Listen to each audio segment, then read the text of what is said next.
papis mandan saludos del Perú.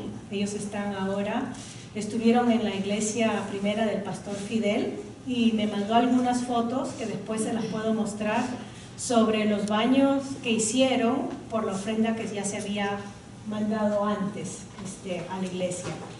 Así que tengo algunas fotos para mostrar y hoy le tocó a mi papá predicar también ahí. Y están en la misma situación con nosotros, mucha gente no fue y tienen las bancas bien separadas, la gente sentándose, me mandó fotos, ¿no? Separados para evitar si hay algún contagio, etc. Ok, Salmo 27. El Salmo 20, el hermano Juan no está y me pidió que después le pasase también el estudio, la prédica, para que ellos puedan escucharlo en casa. El Salmo 27 es el Salmo de David. Estaba leyendo algunas noticias y uno dice, tantas malas noticias en medio del coronavirus, ¿habrá algo bueno que rescatar? Y bueno, me encontré con este artículo que viene de LifeSite News, que es una página web a favor de la vida y habla en contra del aborto. Y ellos sacaron que el 11 de marzo, de esta semana que pasó, en un sentido daban gracias a Dios por el virus del coronavirus, porque en Maryland se estaba hablando un proyecto de ley sobre el aborto y queda cancelado por el coronavirus, así que no van a poder reunirse hasta el próximo año para poder pasar este proyecto de ley. Entonces este sitio web decía que gracias a este virus muchos niños han sido salvados este año. Noticia buena en medio de las malas. Otra cosa que también me encontré es que el estrés laboral, muchas de las muertes que ocurren en el trabajo, 53% de ellas es gracias al estrés laboral, cosa que no se habla, porque no se ve como epidemia, pero mucha gente muere de estrés laboral. Específicamente el país que encaja o que está dirigiendo esto es Japón, donde se hacen 110 horas de trabajo a la semana. Japón. Y ellos tienen un nombre para hablar sobre el estrés que mata, el estrés laboral. Bueno, este es todo un tema aparte, ¿no? Pero en España es 53% que mueren del estrés laboral. Aparte de eso, las gripes, enfermedades, ¿no? Parte de enfermedades respiratorias, dicen que hasta un 56,000 personas en Estados Unidos mueren cada año de la gripe. Cosa que tampoco uno se pone a pensar. Y uno, obviamente, lo que estoy compartiendo es para poder balancear también un poco de lógica en medio de todo este pánico que los medios de comunicación quieren infundir. Debemos ser precavidos, usar el sano juicio, pero sobre todo nuestra fe fundamentarla en lo que Dios nos dice en su palabra.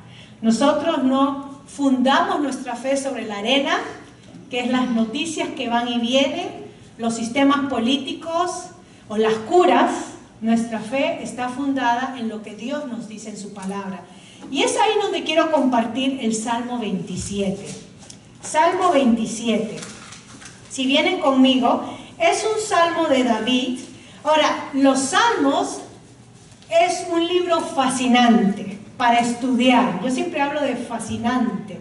Me apasionan las escrituras. Y los salmos, el propósito de los salmos es que fue recopilado después del exilio. Entra a vigencia este libro que recopilaron los escribas, los que escribían las escrituras sagradas. Y muchos de estos salmos son salmos que vienen del rey David mucho antes del exilio, ¿no? El rey David fue el segundo rey de Israel y lo pusieron como un libro. Y este fue el libro de los himnos de Israel. Israel, cuando subía al templo cada año para celebrar sus fiestas anuales, 3 fiestas anuales tenía, ¿no? La Pascua, la de las 70 semanas, panes sin levadura. Cada vez que el tabernáculos venían a celebrar, Israel en el camino cantaba y declaraban los salmos según los tiempos en que estaban. Hay salmos de ascender al templo y hay salmos de descendencia o salida del templo de Jerusalén. Los salmos se dice que hay 5 libros en esos 150 salmos. O sea, se pueden dividir en 5 libros y es un paralelo a los 5 libros de Moisés. Que hay mucho que estudiar acá. El Salmo 27 encaja en el segundo libro de los Salmos. Y esto, Salmo 27, es considerado un salmo lamento o queja. Ahora, lo maravilloso de los salmos es que Dios permite la expresión humana en sus emociones para que se acerquen a Él. Por ejemplo, hay escritos religiosos, como los escritos de la religión musulmana, donde dice que Dios dictó al profeta Mahoma, palabra por palabra, lo que tenía que escribir en el Corán. Nosotros creemos en la inspiración de la palabra, y eso quiere decir que no, Dios no dictó palabra por palabra lo que el autor bíblico que tenemos acá en la Biblia tuvo que escribir, sino que lo inspiró, lo dirigió a través del Espíritu Santo, usando la personalidad, las diferencias de cada persona para transmitir el mensaje que Dios quería para su pueblo.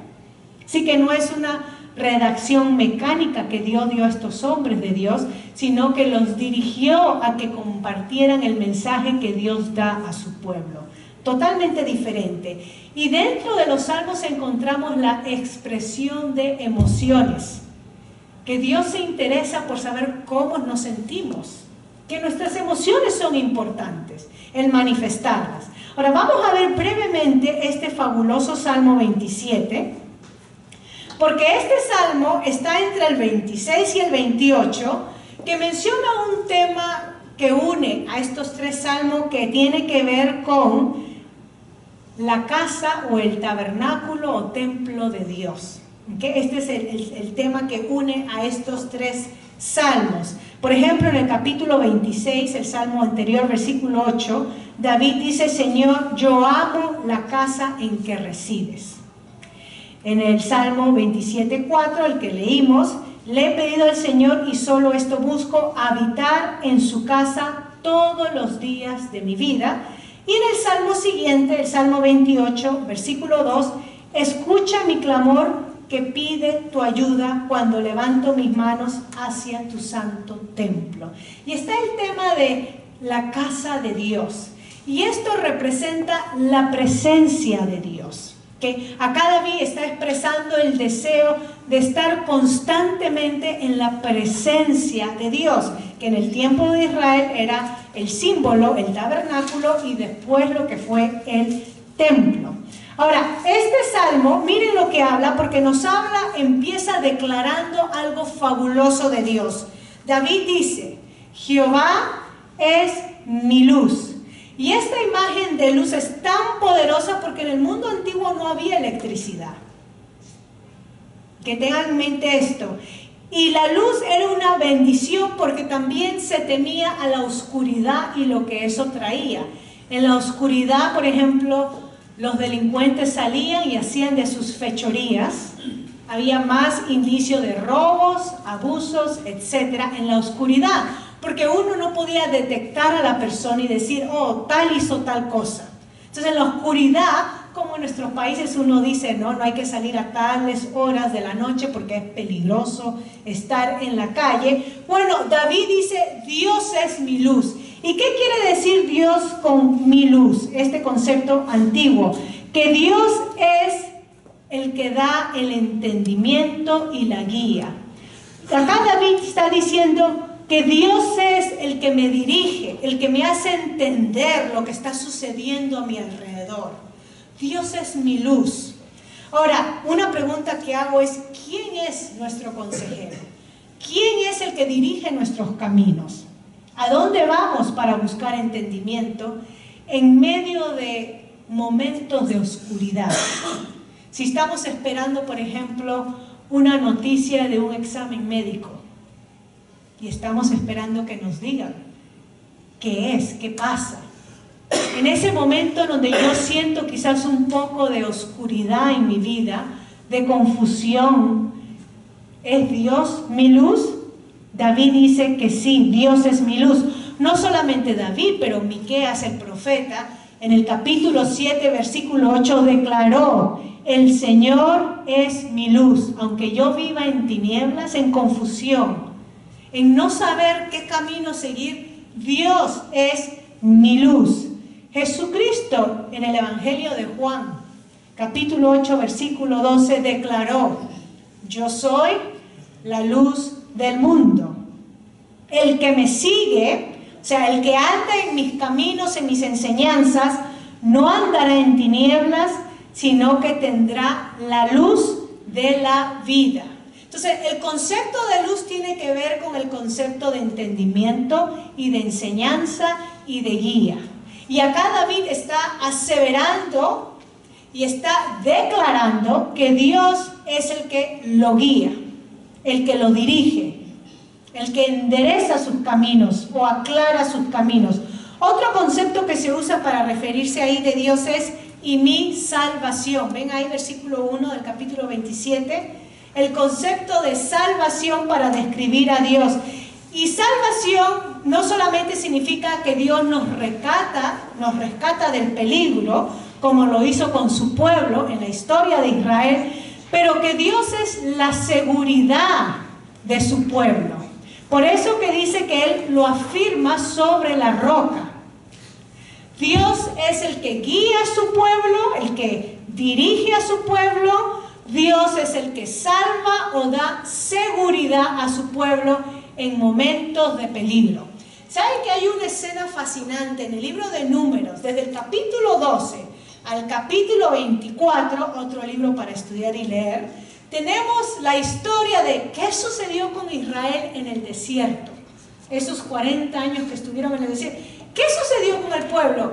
Y el autor, Moisés, nos describe y nos resume en esos 10, 11 capítulos que Israel se dedicó a murmurar, quejarse, lamentarse, hasta que decidieron ellos apuntar a otros líderes para deshacerse de Moisés y regresar así a Egipto. Porque ellos recordaban la cebolla, los ajos y la comida tan deliciosa de Egipto, y acá tú nos has sacado, Moisés, a matarnos de hambre, a morirnos de sed. ¿Qué es esto? Queremos regresar. Mejor ser esclavos y con la panza llena que libres y morirnos de hambre. Ese era el lema de Israel. Ahora, mientras que Israel peleaba entre sí, esos capítulos que ustedes cuando tengan tiempo leen en casa, número 12 al 23, el capítulo 24, 25, 26 nos habla de un incidente que sucedió allá en el monte, en las colinas. ¿Y qué pasó? Moab, o los edomitas, más específicamente, el ejército de Edom quería maldecir a Israel, porque como que todo le salía bien a estos ex esclavos. Por donde pasaba, Dios les daba victoria. A pesar de que eran ingratos y se quejaban, Dios les daba la victoria. Entonces el rey de los edomitas decide contratar a un profeta para que maldiga al pueblo. Ahora, uno diría, acá Israel la reventó. Qué mala suerte, porque los van a maldecir y ahí van a ser eliminados el pueblo. Dios va a tener que levantar otra nación. Porque, ¿verdad? Si uno ve, se quejan, ingratos, quieren matar a Moisés y levantar otros dos para regresarlos a Egipto. Así que acá se está aprovechando, el rey de Edom tiene razón en maldecirlos. ¿Qué es lo que hace Dios? Los bendice. Los bendice a través de la boca del profeta. No una vez, pero 3 veces. Y dice que es su pueblo amado, el elegido, y no los va a maldecir. Israel no sabía del peligro que estaba enfrentando allá arriba en los montes. Tenía un ejército listo para maldecirlo y Dios los estaba protegiendo a pesar de que eran ingratos, quejosos, indiferentes a la voz de Dios, a su líder, Moisés. ¿Qué nos enseña esto? Que muchas veces nosotros no percibimos el peligro. Podemos estar pasando por peligro, pero Dios nos protege y nos guarda cuando somos su pueblo, cuando somos fieles a Él. Ahora, David conocía la historia de su pueblo y es por eso que él podía declarar con tanta seguridad: Dios es el que nos guía, porque lo hizo con la nube de día y el fuego de noche. Dios es mi luz y Dios es mi salvación. No debemos de temer, no debo de temer. ¿A quién temeré?, dice David. Así que si vamos a declarar algo en este tema de que declara, que muchos no declaran ordenando a Dios, si vamos a declarar algo, declaremos quién es Dios. ¿Quién es Dios? El que nos guía, el que nos rescata, aún del peligro cuando nosotros no lo percibimos, como allá Israel pasó en ese pasaje que le comenté de Números. Otra cosa que nos dice David, versículo 2, versículo 3, nos habla sobre ejército, enemigos que acampaban, que atacaban, que hacían guerra contra David, y él termina diciendo, versículo 3, yo estaré confiado. Aunque mis enemigos se levanten y pidan mi cabeza, o me respiren en la nuca, o hablen mal de mí, lo que sea, yo estoy confiado, o estaré confiado. Y tal era la experiencia de David. David fue ungido, dicen las escrituras hebreas, cuando era un niño, apenas un preadolescente. O sea, eso puede significar que David fue ungido entre los 10 a 14 años. Tanto que él era el pelado que estaba cuidando las ovejas del padre, mientras que él cenaba con Samuel y los otros hermanos ya adultos, ¿no? Ya jóvenes, muchachos ya grandes. Y cuando Dios le dice, ninguno de esto es, Samuel le pregunta a Isaí, ¿no tienes otro hijo? Y el padre dice, sí, allá tengo el pelado cuidando las ovejas en el campo. Usted sabe cómo uno trata a los niños. Acá están los más importantes a la mesa. Los niños van allá afuera a jugar al patio, ¿no? Allá jueguen con las gallinas o cuiden. Allá tengo uno, bueno, llámalo, y a ese lo ungió. Pero David no llegó al trono hasta que tenía 30 años. Tomó el trono, según el mismo profeta Samuel. Así que, ¿qué pasó durante el periodo de su primer ungimiento y hasta que cumplió 30 años? Bueno, se le montaron enemigos. El primero, Saúl, su querido suegro. Saúl, su querido suegro, fue el enemigo número 1 que quería eliminar a David. Y fue David en esas cuevas, dice que se le unieron grupos de mercenarios o gente del mal vivir de otros pueblos, que la historia de David es fascinante, se le unieron y le dieron la lealtad a este rey, que todavía no era rey, pero ya había sido ungido, que huía del rey Saúl, su suegro. Y estos hombres de guerra eran 600 que se habían unido a David, que no eran parte del pueblo de Dios. Muchos eran filisteos, otros eran de otros lugares, se habían unido para apoyar a David. Dijeron, tomemos el trono y te lo damos, David. Y David dice, no. Es más, en 1 Samuel capítulo 16 nos dice que mientras que Saúl entra a una cueva a usar los servicios del baño, David estaba escondido en la cueva con sus 600 hombres. Y acá le dicen, mira quién está ahí, toma el reino. ¿Cómo tomaban el reino los reyes antiguos? Matando a sus reyes y marchando con la cabeza del rey, ¿no?, en una estaca a la ciudad imperial, y así sentándose en el trono, doblegando al pueblo. David dijo, no, es el ungido de Dios. En otra oportunidad, Saúl estaba durmiendo en su campamento, el capítulo 24 de 1 Samuel, y David con sus compañeros están alrededor y le dicen, ahora sí puedes tomar el puesto, David. Tú eres el ungido, entra y mata. Y le dice, no. Entonces, hermanos, acá David cuando escribe este salmo, él sabía de enemigos. Él sabía de aquellos que se oponían a él. Y es por eso que él dijo, estaré confiado. Se dice que la mayoría o muchos de sus salmos fueron escritos cuando él estaba huyendo de Saúl. Tenemos muchos de los salmos. Ahora, versículo 4 al versículo 6 nos dice algo que David anhela, ansia, desea. Miren conmigo. ¿Qué es? Después de declarar que Dios es luz, el que guía, Dios es salvación, el que los rescata, Dios es su refugio, ¿qué dice en esos versículos del 4 al 6? ¿Qué es lo que Él anhela? Acá puede decir el reino, anhelo el reino, anhelo ser rey. ¿Qué dice David? Miren conmigo en la oración de David, versículo 4, porque esto refleja el corazón y la mente de David como un fiel servidor. Él pide, busca y depende de Dios. Dice versículo 4, una cosa he demandado a Jehová, esta buscaré.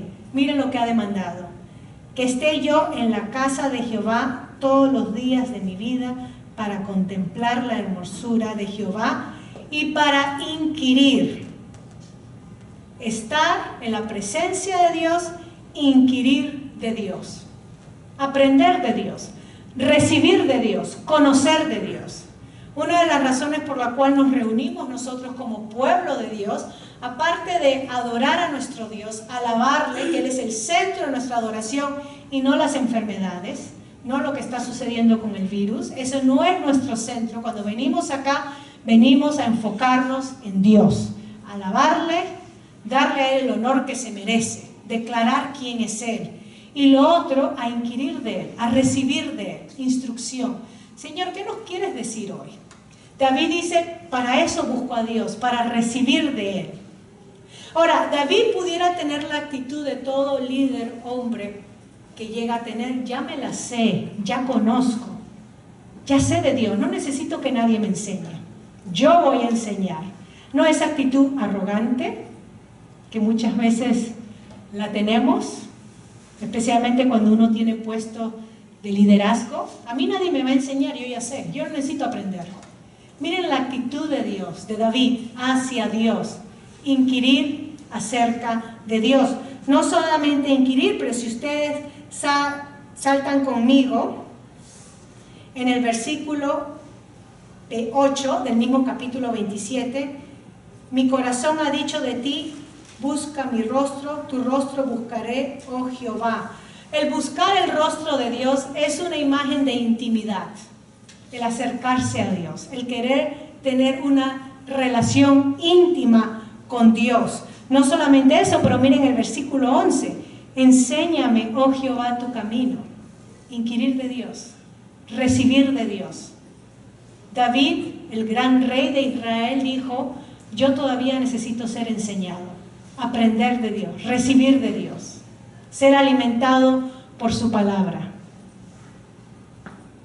Él no dirigía las enseñanzas a Dios, él recibía y con el ejemplo pretendía obviamente dirigir a la nación.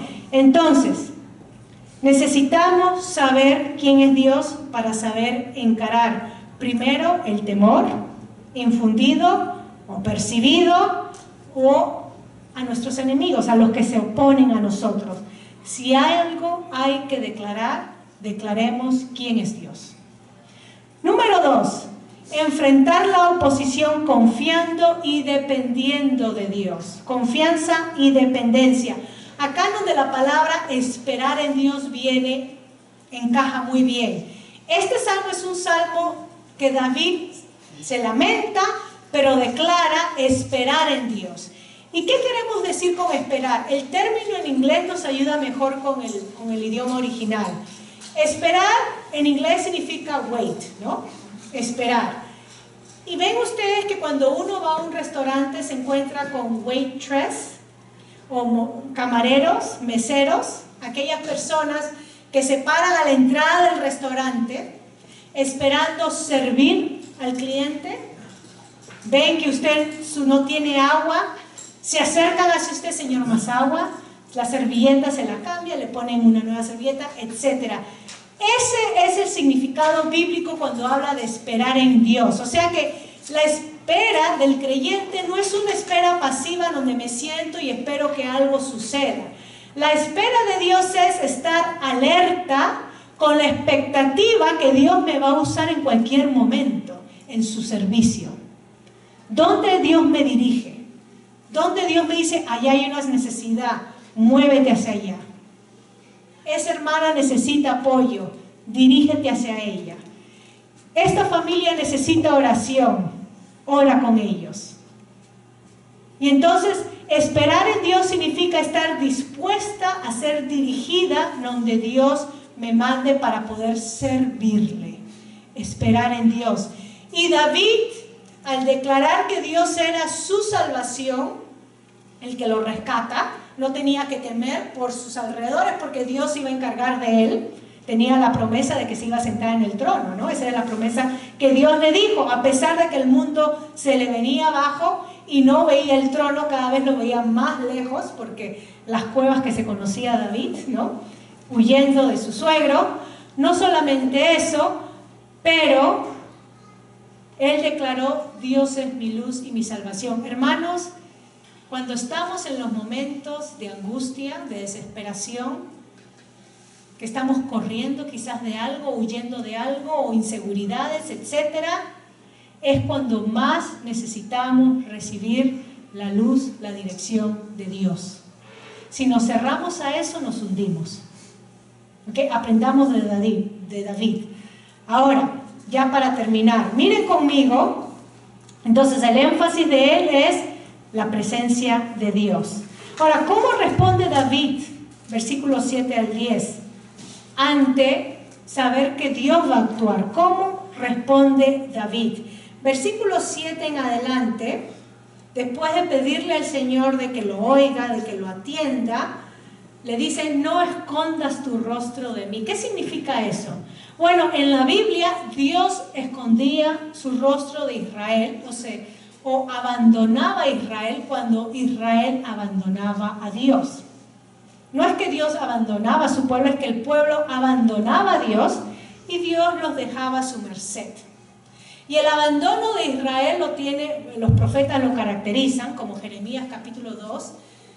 El pueblo se dedicaba a la idolatría, olvidaba a Dios, olvidaba de buscarlo de corazón, de seguirlo, de obedecer sus mandamientos, y entonces caían en peligro de las naciones, peligro de enfermedades, etcétera. Y Dios le decía: ustedes escogieron.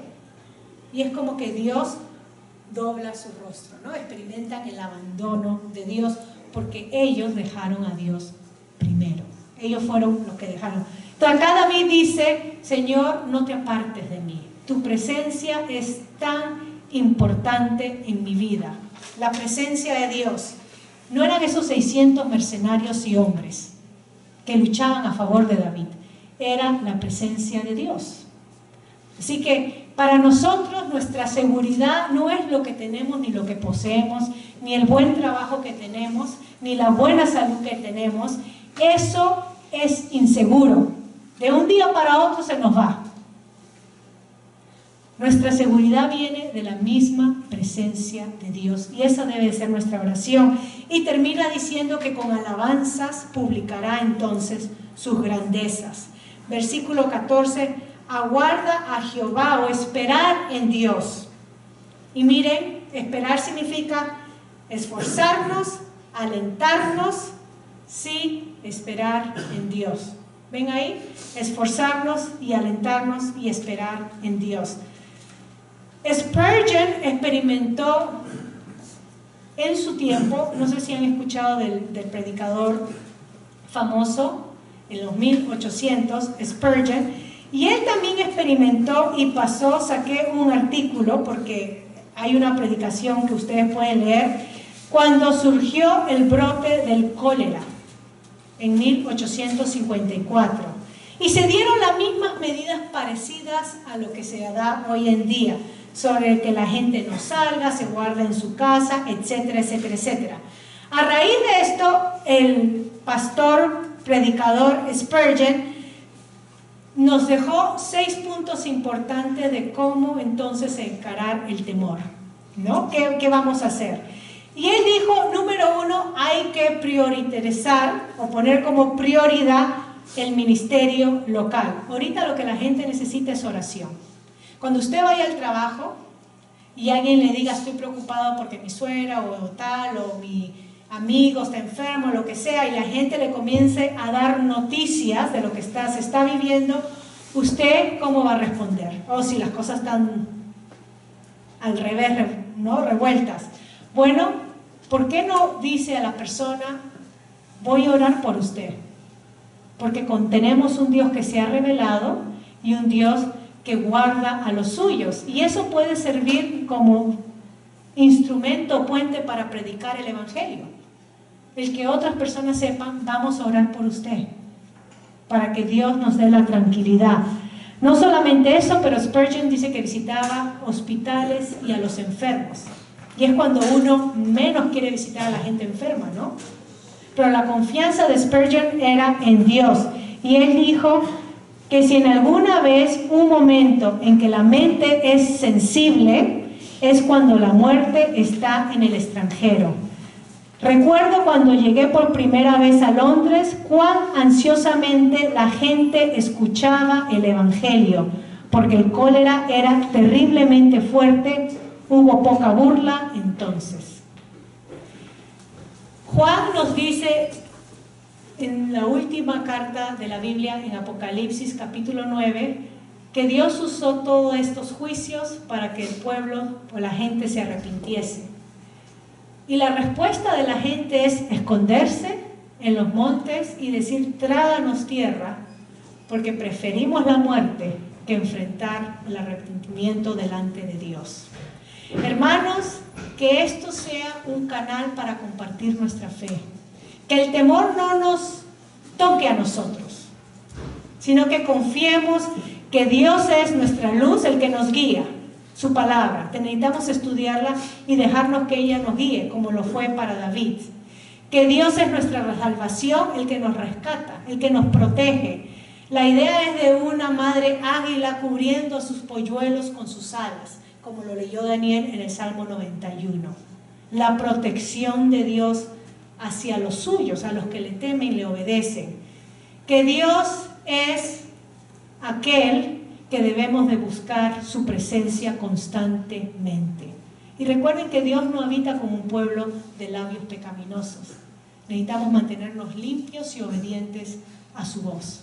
Que el Señor nos dirija entonces en estos tiempos y nos aliente con su palabra para no temer, pero esforzarnos y alentarnos como terminó David en el versículo 14 y esperar en Dios. Esperar que Él nos indique dónde debemos de servirle. El Señor les bendiga, hermanos.